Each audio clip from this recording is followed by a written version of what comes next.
7 years ago, I got married to my husband. His sister already had kids back then.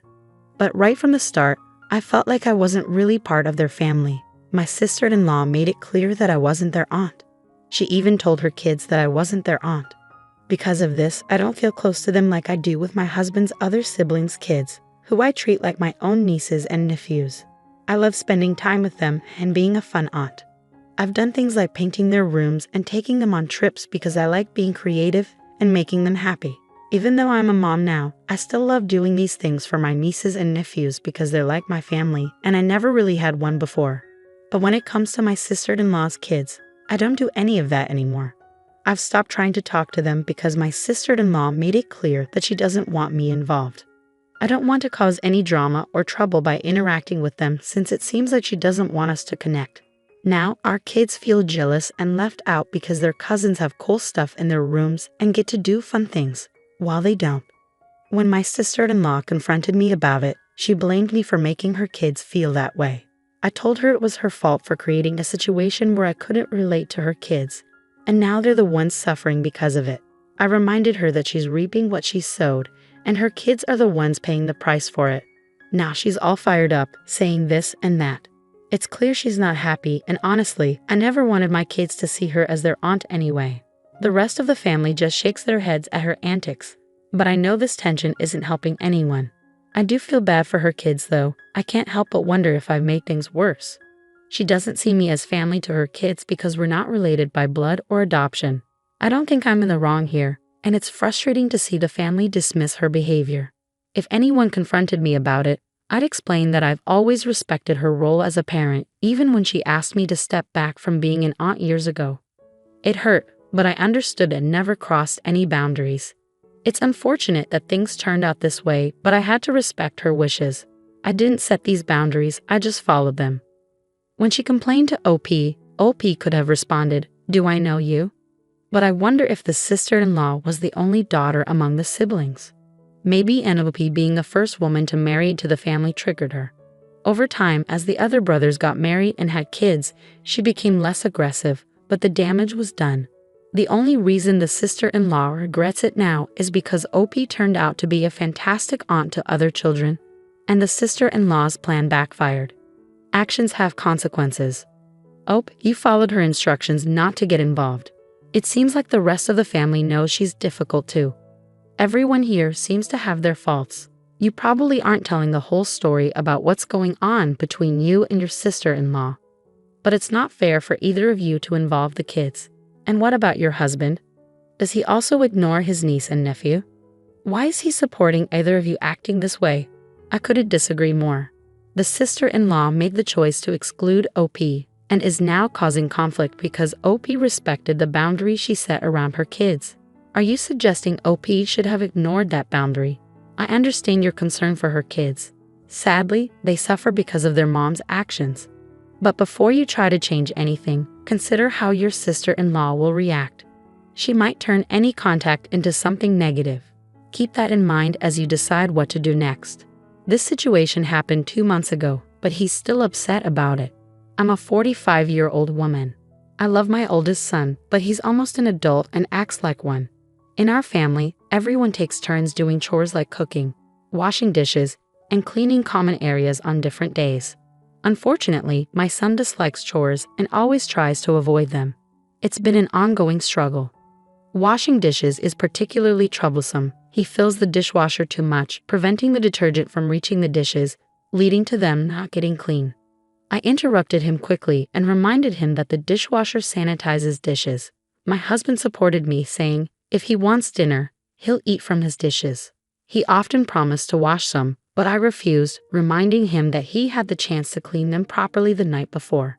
I told him to eat from them as they were or skip dinner. He yelled and threatened to make his own food, but I stood firm. Eventually he gave in, reluctantly selecting the least dirty dishes and eating quietly. I felt bad seeing him so disgusted, but I was tired of the wasted time, water, and detergent. It turned out well. His dishes came out perfectly clean afterward. However, he's still angry, and I do feel guilty now. But I'm tired of his deliberate laziness causing problems for everyone else in the house. Am I wrong? You're not wrong, and I think you handled the situation well. However, I disagree with your statement that he doesn't realize his laziness screws over everyone else in the house. He knows, he just doesn't care. He's old enough to understand the consequences of his actions, and it's time he learns. This should have been addressed sooner. If he doesn't face consequences, he won't change his behavior.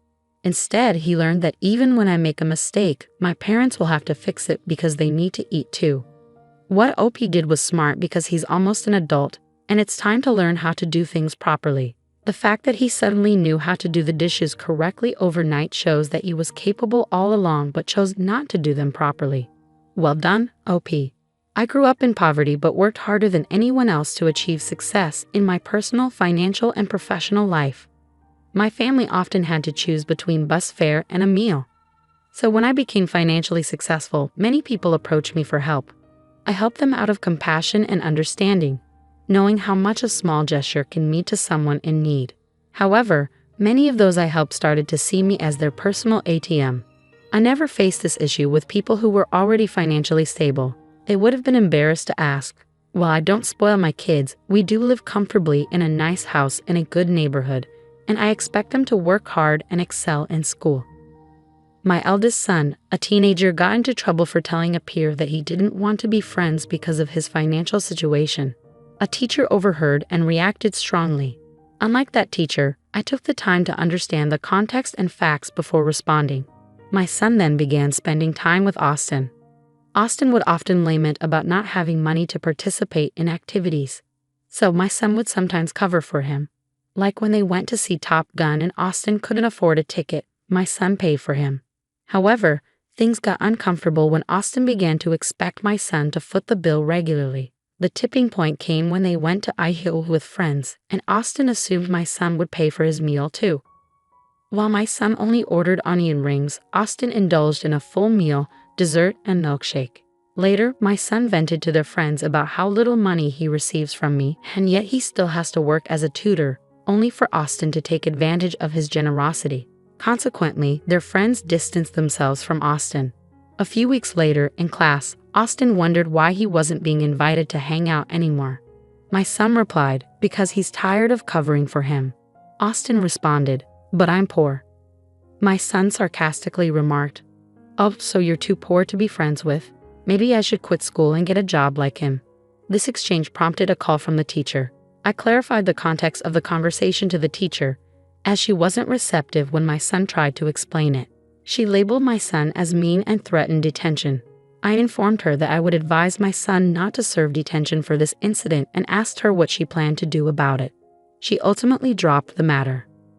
Edit. It's important to note that Austin isn't in extreme poverty. He has access to resources like last year's iPhone. He has the ability to work like other kids at their school, but chooses not to. You're not in the wrong here. Consider discussing with the head teacher the emotional toll on your son, who has been coerced into giving money repeatedly, and how the last incident bordered on theft. Your son deserves support in standing up to emotional manipulation and bullying, and he has the right to end the friendship. The teacher should have heard the whole story before jumping to conclusions. Everyone involved made mistakes here. While your son's outburst might warrant detention, it's not ideal for you to interfere with the teacher's disciplinary actions unless there's a significant issue with her approach. It might be beneficial to help your son improve how he expresses himself to avoid more serious consequences in the future. I agree, your son has the right to stand up for himself. But the way he expressed it could have been kinder. A more effective approach would have been to say something like, I don't want to be friends with someone who takes advantage of me, which addresses the real issue without targeting Austin's financial situation. Being overly confrontational with someone who feels entitled might lead to further trouble. Given the circumstances, your son's response wasn't entirely unreasonable. It was a sarcastic retort to someone making excuses for their behavior. The teacher's refusal to listen to the full story and her decision to focus on a poorly worded phrase taken out of context didn't help the situation. I know it might sound odd, but I don't think I'm in the wrong here. I just need some other perspectives on this. My brother, who dropped out of high school, recently got married to his wife, who has similar qualifications, at the young age of 19. I'm 23, just to give some context. The situation is complicated, But basically, my brother's mother-in-law pushed them into getting married because she wanted a grandchild as soon as possible. Unfortunately, my own mother went along with it, which I find frustrating. Now my new sister-in-law is expecting, which confirms my suspicions. I know I might seem disrespectful, but I'm not happy about it. We're not well off financially. My dad, who used to be assertive, didn't step in to prevent this situation. Ironically, he persuaded me against attending the college I wanted because of the high tuition fees.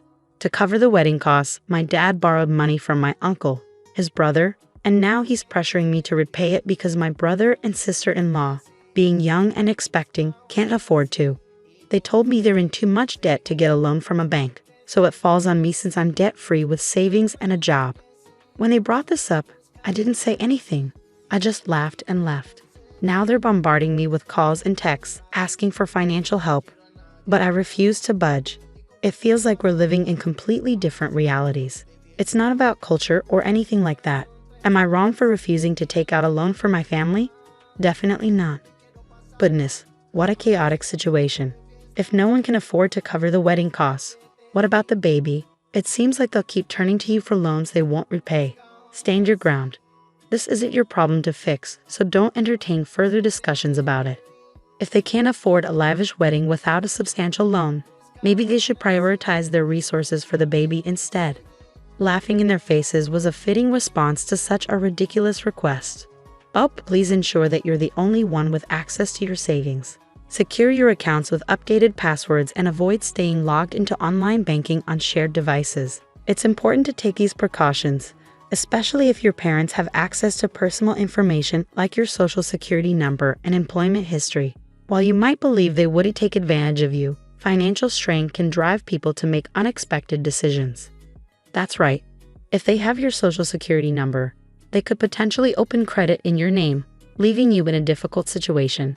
It's a quick process, but you can easily lock your credit by contacting the major reporting agencies, usually 3 of them, either by phone or online. Reversing the lock is simple when you're ready to apply for loans for things like a home, education, or a car. Their financial irresponsibility shouldn't fall on your shoulders. They need to figure out a repayment plan for your uncle on their own. Growing up, I lived with my best friend and his wife, Amanda, on I-35. While Amanda has always been a friend, I've had a closer relationship with her husband. Unfortunately, they moved out of town years ago, only returning for significant family events like funerals or weddings. A few months back, Amanda visited for her sister-in-law's bachelorette party, despite feeling uneasy about it due to her sister-in-law's mistreatment stemming from jealousy or other issues. Wanting to ease her nerves, I offered to pick her up from the airport and take her out for drinks afterward. However, I made a mistake and forgot to add it to my calendar. I had already planned a date for that night and couldn't cancel it, so I arranged for the sister-in-law's best friend to pick up Amanda and take her to the hotel. 2 days later, I met up with Amanda for drinks. She was feeling really down after her mistreatment at the bachelorette party, where everyone else seemed to ignore her. We spent a few hours chatting and drinking, and then I received a text from my girlfriend, asking me to come over to her apartment. I arranged for a mutual friend to join Amanda at the bar and keep her company before leaving. After that night, Amanda stopped communicating with me. She ignored my texts and social media messages for 3 months. Finally, I decided to ask my best friend about what was going on with his wife. He listed a series of complaints Amanda had against me, including forgetting her birthday multiple times despite Facebook reminders, which she doesn't use, and the incident at the bar where I forgot to pick her up from the airport and left her alone. I explained to my friend that I tend to be absent-minded, and they should have been aware of that by now. I also mentioned that Amanda is overly sensitive and holds onto grudges. I reminded him that I had already apologized to her for everything, so I didn't understand why she was still upset. However, my best friend became angry and is now not speaking to me either. Do you think I'm the one in the wrong here?